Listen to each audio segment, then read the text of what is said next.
Этот факел спортсмены пронесли по всей Эстонии. И вот он в городе Вильянди, на открытии традиционных спортивных игр сельской молодежи республики.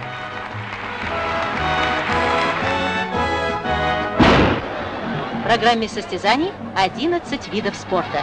И, конечно, здесь не обошлось без велосипедных соревнований, очень популярных в Прибалтике.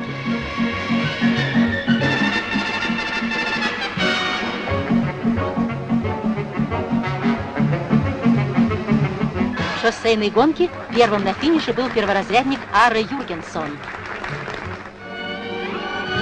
Хорошего результата в прыжках в длину добилась зоотехник совхоза Карула Сильвия Рандвер.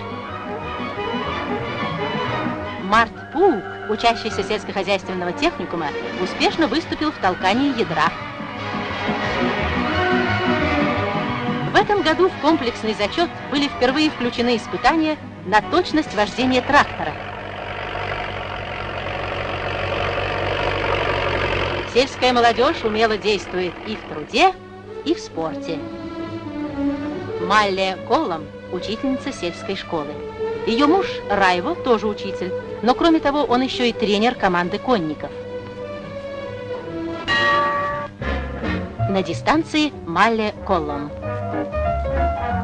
Четко преодолев препятствие, она принесла своему коллективу важные зачетные очки. Успех Коллам закрепил ее товарищ по команде, работник совхоза Аудру Борис Удалов.